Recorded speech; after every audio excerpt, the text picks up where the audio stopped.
It's a pleasure to welcome you to yet another edition of NAFDAC and Your Health, where NAFDAC, the agency that is charged with the responsibility of safeguarding the health of Nigerians, intimates you on the various ways in which it ensures that you remain healthy. My name is Amanda Ugo. The last edition of NAFDAC and Your Health focused extensively on the giant strides by the Director General of NAFDAC, Professor Mojisola Adeyeye, towards transforming and repositioning NAFDAC. This is the training series on leadership, anti-corruption, and ethical values. It also discussed the factors that necessitated the training, the area of focus, what the training is intended to achieve, and the processes of the training. Today on the program, we'll be looking at the significance of emotional intelligence and other areas of concentration in the training that are considered pivotal to the desired paradigm shift in leadership, anti-corruption, and ethical values. We'll also be looking at practical exercises employed by the facilitator to enable the participants to have proper understanding of the teachings. The components comprised in the training on leadership, anti-corruption, and ethical values, organized at the instance of the Director General of NAFDAC, were necessitated by the values intended to be inculcated in the entirety of the regulatory agency's workforce to achieve the transformation and repositioning drive of Professor Mojisola Adeyeye's regime. Key among these values is emotional intelligence. Emotional intelligence is not just NAFDAC, it's life.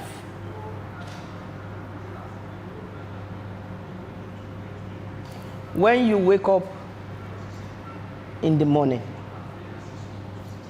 and you see an email, a WhatsApp, say, do this for me, do this for me before 10 o'clock. I'm talking to one of my staff, do this for me, do this. First of all, you don't even know what is going on in that staff's life. Good morning, how are you? Sometimes you hug for the family, but at least, good morning. Please, could you do this? Thank you. It doesn't show that you are weak as a leader. It shows that you respect your staff. It shows your staff may be having a bad day. Whether it's afternoon or evening or whatever, you don't want to add to the situation.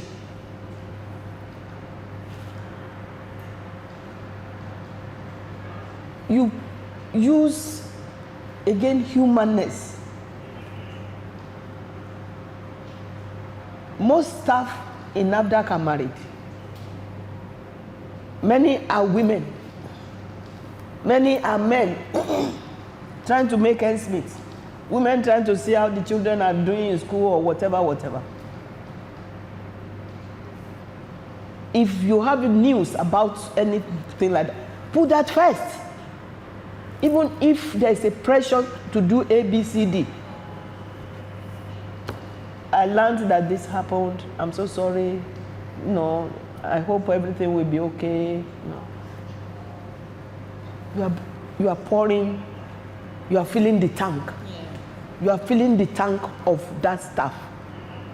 Whether that staff has cried before coming to work or something has happened, instead of deflating, you are inflating, filling the tank that somebody cares, that I'm not alone in a way, even if the staff has not told you anything. That is part of what has also worked for me. And it is not like I learned it overnight. It was also life. Life training me, and also experience and training that I have gotten before coming to NAFDAC, and that I'm also getting.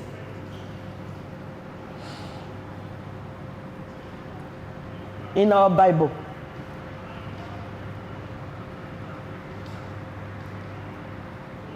in Paul's writing, he will greet you and greet you and greet you and greet you. Corinthians, this, that.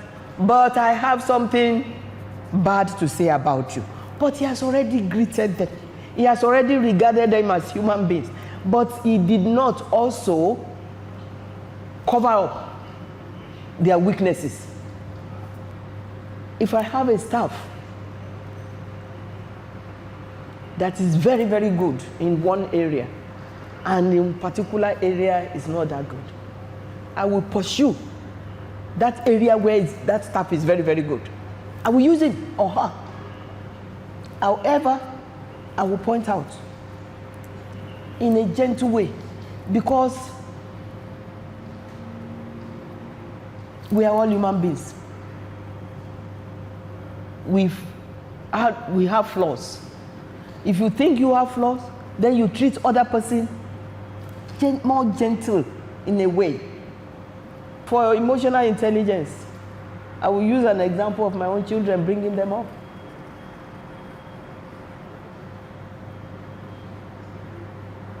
If they do something, I can talk with them, I can spank them, spank them. Yes. The Bible says, spare the rod, spare the child, but do not abuse. You don't punish, you discipline. When any of them did something wrong, it may be talk. Again, there are many, I have 3 children, and they respond differently. One you cannot spank. You say it didn't hurt.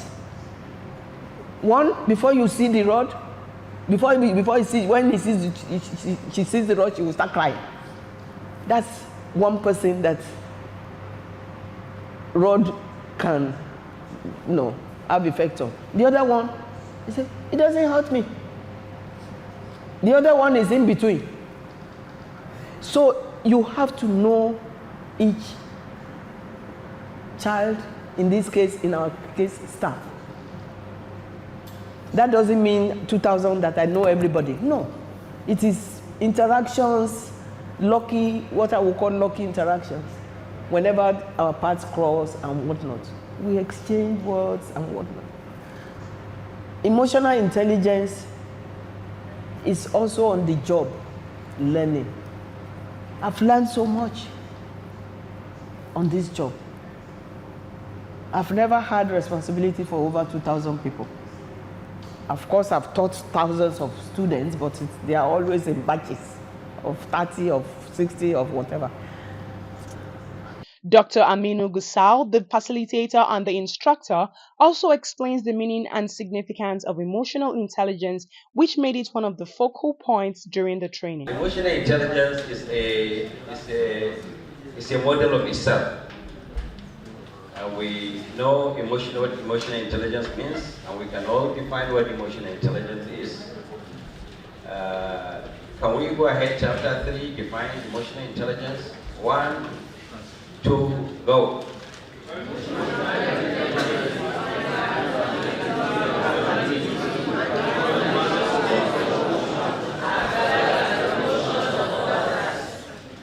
Another one. Yes. Perfect. A great leader, a good leader, a real leader cannot go into transformation. Number 1, without what?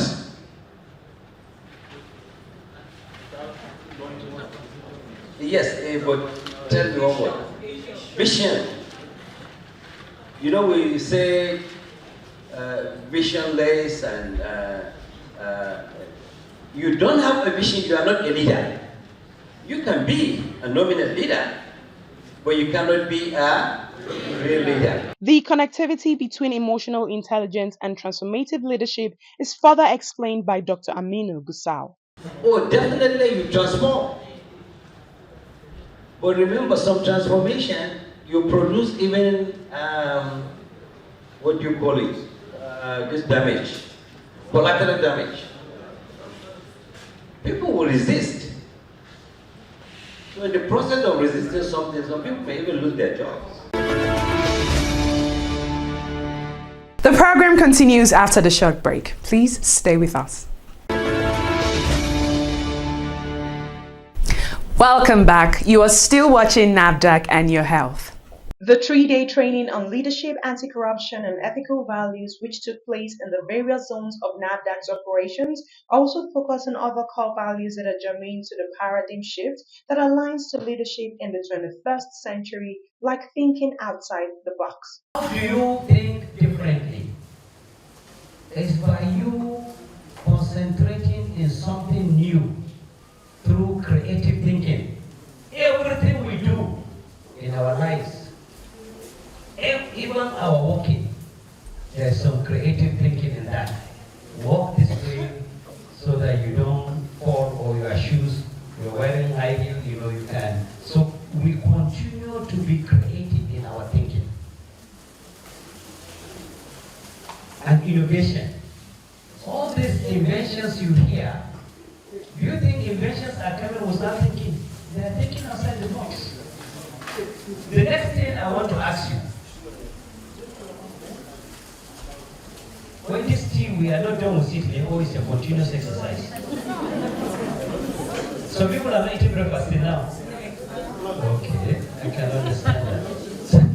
Sorry about that. Because anytime I will see a plastic, pouring tea.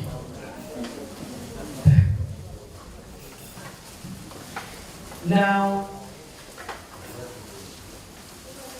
a question for you. Why we are always saying, why even the whole concept, thinking outside the box, B-O-X. Box is there, is locked up with a key and a lock. Why do we say we think outside it? We don't even want to know what is inside. Now, what is inside that box? Is it like a cobra snake?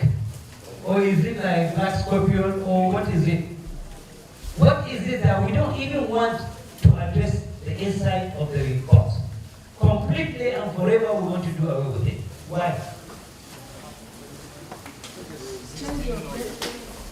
Huh? Okay. Because what's inside the box already known. The known. The what? Common knowledge. Common knowledge. No, try to be very simple to understand what we are saying. Dr. Aminu Gusau taught the participants on accountability at the workplace, giving examples and sharing personal experiences. Another activity at the train was the forming of syndicate groups. A movie, Lean on Me, was watched, and the groups made presentations after analyzing the movie. Employee Life Circle also formed part of the focal point of the training. Again, we also, there's something that I train them on employee life cycle. Basically and simply, for us to know that you cannot progress in any organization without being disciplined. And the progression from discipline to becoming a role model, to becoming a coach, and eventually to a period of exit. The point is, no matter how you are, no matter how much you love your organization, no matter how you really feel about that organization, time is coming that you must leave. And that employee life cycle continues without you. The only thing about you is you look back and say, what have I done? Have I developed anybody? Have I created avenue for development? Have I done my job as I'm supposed to do? Was I a good role model? Was I a good coach? Now, at this point of exit, you can't turn the clock back. It's impossible. Members of staff in the higher cadre who had participated in the training also speak on their experiences. This training actually has been very, very instructive. Though we've been having a number of training on emotional intelligence and on leadership, but this very one took a new and a different dimension, because the very concept of emotional intelligence, which is very, very critical, especially in transformational leadership, has now been more expanded, and it is a kind of leadership that has empathy, sympathy, and the rest of them, and making sure that it gets the work done with minimal kind of push, because you get other people involved with the work and make sure that they themselves own the various tasks and let it be seen, and we are to show to them that they are very, very important in the scheme of things, especially in carrying out the vision of this very agency in safeguarding the health of the nation and ensuring that we be a world-class regulatory agency that ensure that only the very best kind of regulated product, food, drugs, medical devices, chemicals, and the rest of them are put out there for the generality of our people. The management has done extremely well. I think this is needed, from time to time. We've actually been having things like this. We've had it last year, and we're having it again. So we are actually, getting more enlightened, and also able to deliver on our job very easy. This is a very good program because it's a leadership program, and this goes beyond just the technical skills. It's important at different levels in life to have the technical skills, but the level where we are now, we're playing managerial roles, and it is important that we are skilled in leadership. It is important that we know how to coordinate people, how to manage people, how to manage our emotions, how to manage ourselves. And these are the things that we're learning in this program, and we're doing very well. Management has done greatly well. I feel this is noble because we all need this. It is just a reminder to ourselves. And for management to think of this is part of the transformation that we're talking about.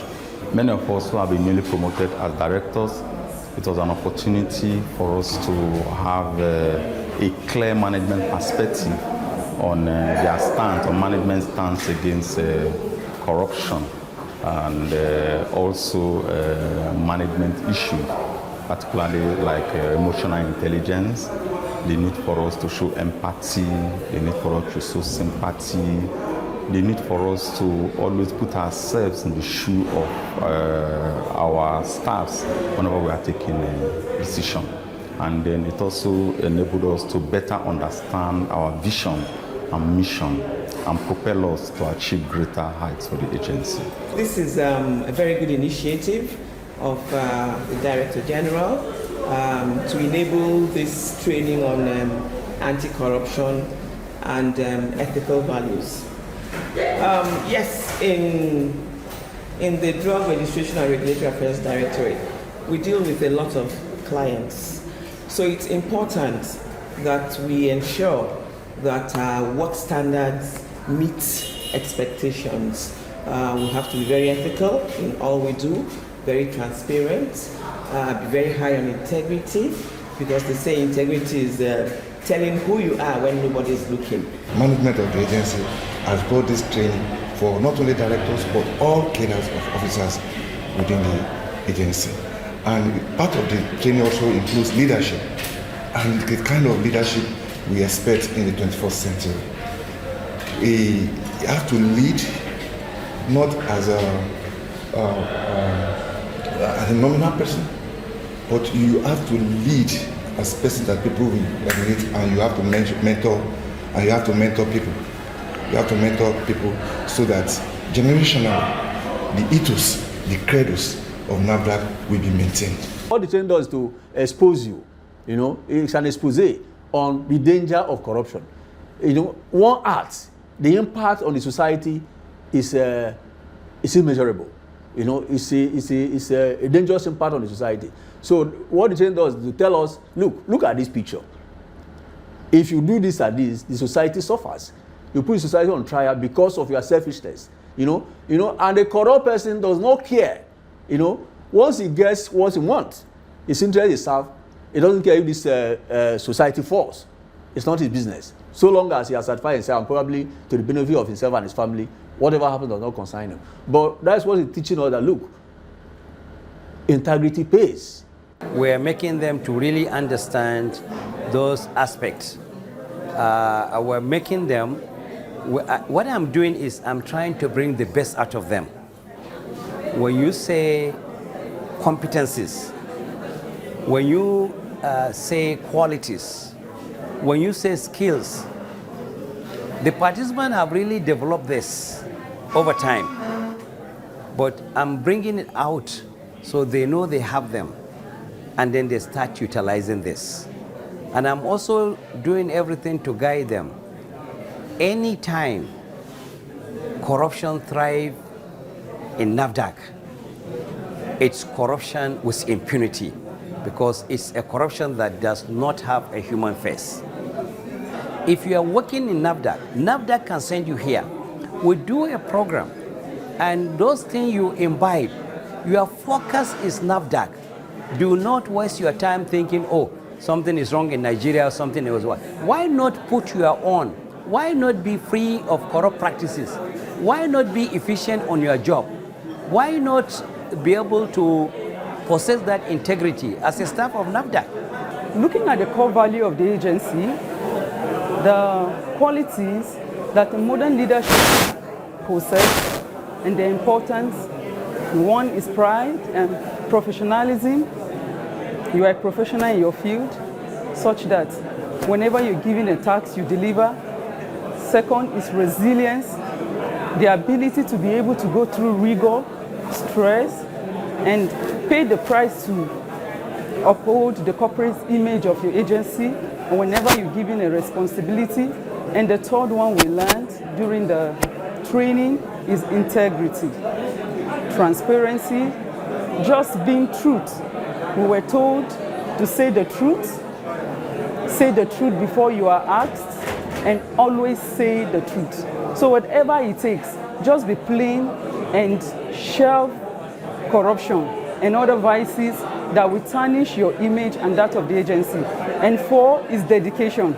Dedication to your work, irrespective of whether you are being supervised directly or not, and irrespective of whether there's an eye watching you or not, you are conscious that you've taken an oath to represent your agency and also uphold and defend the health and the safety of the citizens. Training was actually an interesting one, and personally I learned a lot.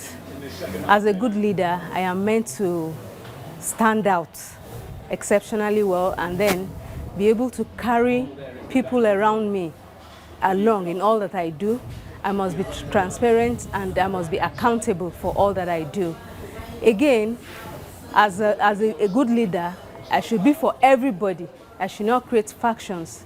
From the training, we were meant to understand that as a leader, I should be firm in my resolves and make sure that all that I do, I should think outside the box and not maintain the status quo mode. Thank you for watching today's episode of NAFDAC and Your Health. We shall be back again, same time, same station next week for another insightful package. If you have any information on the activities of peddlers of fake, expired or substandard food products, drugs, cosmetics or medical equipment, please do not hesitate to reach out to NAFDAC. You can reach NAFDAC via toll-free numbers. For inquiries, call 0700 162 3322. For complaints, call 0800 162 3322. You may also email NAFDAC at nafdac.gov.ng. If you have complaints about any form of misconduct, you can reach the Reforms Unit via email, reforms@nafdac.gov.ng, or call the Reforms hotlines on 0909 763 0506 or 0909 763 0507. NAFDAC, customer focused, agency minded. Do not forget that it is criminal to produce, import, market, distribute, advertise or sell unwholesome food products, fake or substandard drugs, chemical and medical equipment. Do not engage in these unlawful acts that endanger the lives of the Nigerian people. Make it a date with us on our next episode. Until then, goodbye.